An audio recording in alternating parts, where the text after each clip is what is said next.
Hello, my name is Robert Scott. I was making this video because I searched the internet a lot looking for labrum repair post-surgery. There wasn't many videos I could find about it that was what I wanted, I guess you should say. So I thought I'd make my own since I'm in the middle of recovery. Um, the one thing I will say is that I was having severe pain about 4 months ago in my left deltoid area. It wouldn't go away. It finally went away a little bit. Um, got a steroid shot. Pain started coming back. I eventually got an MRI, and then they told me that I had more than likely a labrum tear, and I had a bone spur that needed to kind of be shaved off, and then I actually had a 3.5 centimeter cyst in that joint that was causing pretty bad nerve impingement. I believe that's what was resulting in a lot of my pain as well. So I had to decide, well, I guess my pain decided it for me, where the pain was too much, where I actually had to get the surgery. It was an arthroscopic surgery done. I'm on day 8. Yeah, it was last Wednesday, today's Thursday. So I'm on day 8 of recovery. I haven't had a follow-up yet, but the surgery supposedly went great according to my surgeon. Pain has been less than what I expected. I'm in a sling the whole time though, so I'm not like doing a lot of, I'm not using my arm a lot, but some of the comments and forums and things I read and videos I heard was there was a lot of post-op pain with the labrum surgery. I've yet to experience that, thankfully. I did have one episode where the pain did get pretty bad, and I took a couple pain pills and it went away. And I haven't been on many pain pills much at all. I was prescribed Percocet, made me too nauseous. They gave me Tramadol.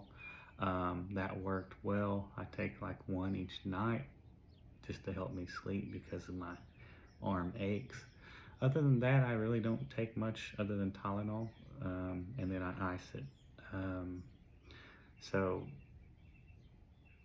I would say that it's too early to tell, but so far my surgery has been a lot less pain and dread than I was experiencing beforehand. I was just going to go over some things that I learned so far. One is they also recommended something that you don't realize is they recommended a CPM machine.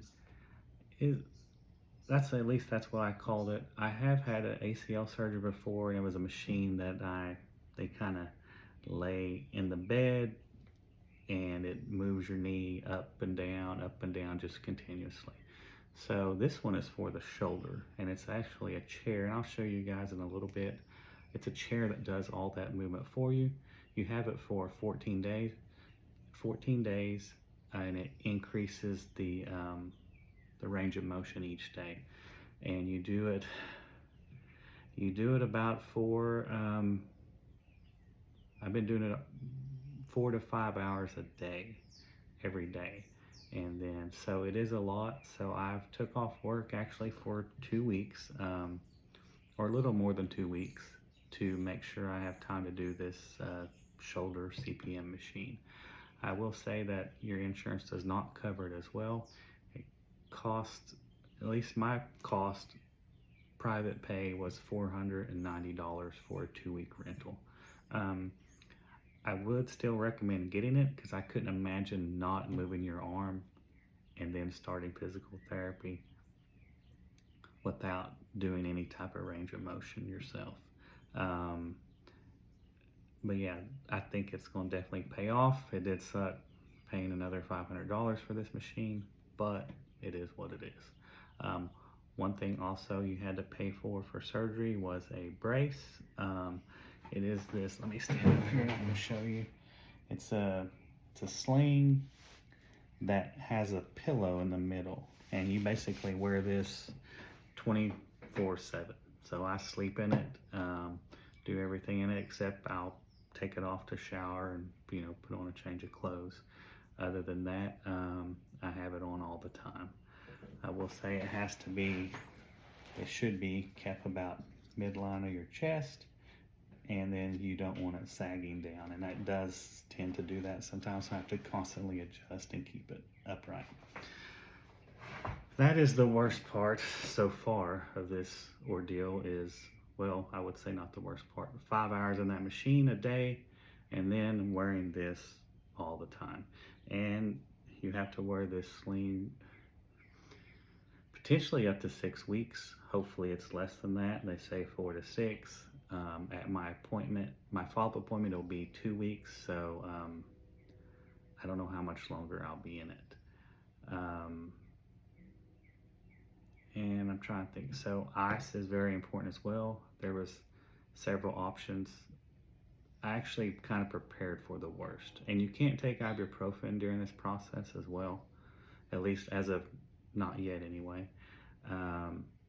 So I've bought different ice packs that I'll show you as well, and I'll just kind of show you what I use the most. I even bought the machine that's like a little ice cooler that kind of circulates the water. It does work well.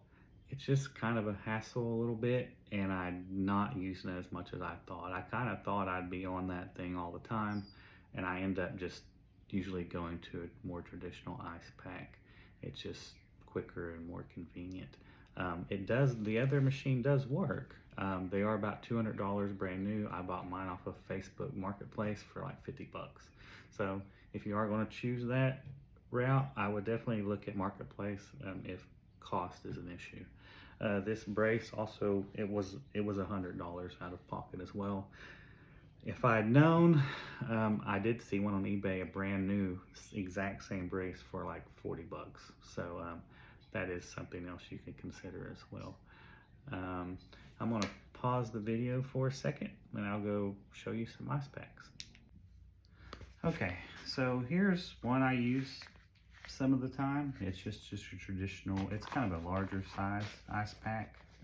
You just fill it with ice and water. I do use it. It stays cold a long time.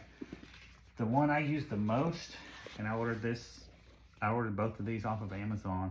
This one is specifically for the shoulder, and I use this most. It's got kind of a felt covering on the inside, and I think it was about 20 bucks, $25.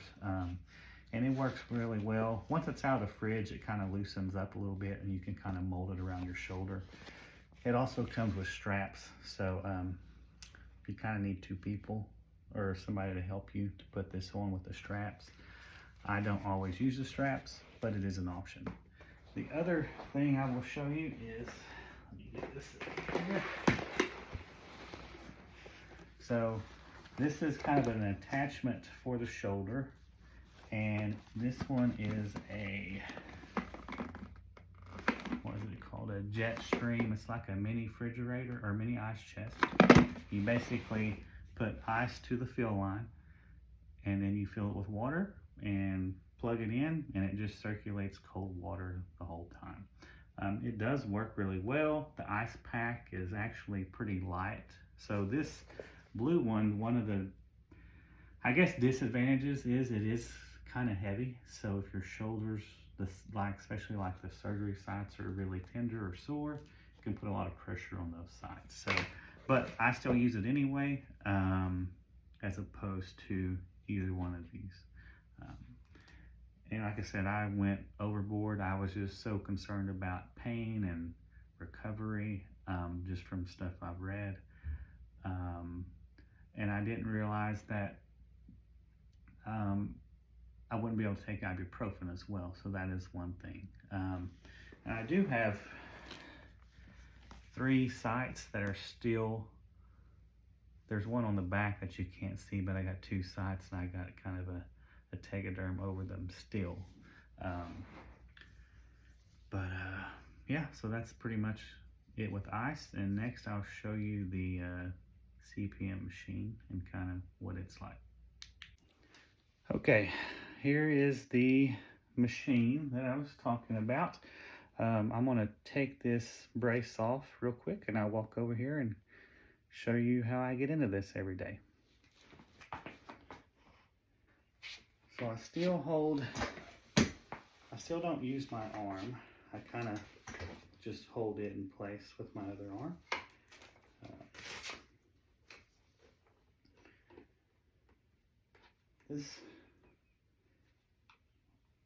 It's easier each time you do it. You get kind of used to it, but it still can be tricky. The guy that came in to set up my CPM, he did tell me that. He was actually really helpful, and he said that there are not all these machines are the same, so if you get one, just realize that you may not get this one. But he did say that some of them don't come with a padded seat, and they're very uncomfortable. So if you know you're going to get one and you speak to the rep, I would ask for one that definitely has a padded seat.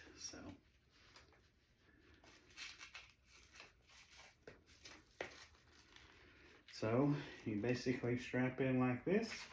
I am on, and there's a little paper it comes with. It shows you day 1 through 14, the program setting, and I don't know what this number means, but the higher the number, the higher your arm goes up. So I'm on day 8, which is program 8, and the display should say 80. So I've already got it set to 80. It's nice to have a little table right here beside you, where you can set your water, your phone, remote if you got a TV there. Here's kind of what the remote looks like. It's just kind of start, stop, and program. Very easy to use. And so I already got it on, and so just hit start. And then I usually set a timer on my phone for about I've been doing about 1 hour and 15 minutes, so I'll do it like 4 times a day at 1 hour and 15 minutes. And it just slowly will raise your arm up. I'm just now getting to the point where I'm starting to feel it stretch, like it's, and this is, apparently it's got, it goes to 14 settings and I'm on 8, so I'm pretty sure it's going to be raising my arm really high by day 14. So again, I would recommend this. I couldn't imagine just being in a sling for that long, waiting for physical therapy, start physical therapy without any range of motion, and it seems like this would get you off to a better start with therapy. And yeah, it's slow and boring. That's why I suggest have some shows to watch or something to do on your phone, because it is mind-numbingly boring, and you just kind of sit here. So I just wanted to make this video just to kind of show people what I've been going through, my progress. Apologize, this is my first time ever making a YouTube video, so I just wanted people to know what to expect, and so I got a follow up next week, and I may add an update to this as well, and then maybe another update when I start physical therapy. That's all I got for now, and usually once my hour's done, it gets to the lowest point, I'll just hit stop and get up, put my shoulder brace back on, and throw in some ice for about 30 minutes, and then repeat in about 4 hours or so. So any questions or anything, you can put them in the comments, and like I said, I'll try to provide some updates later on.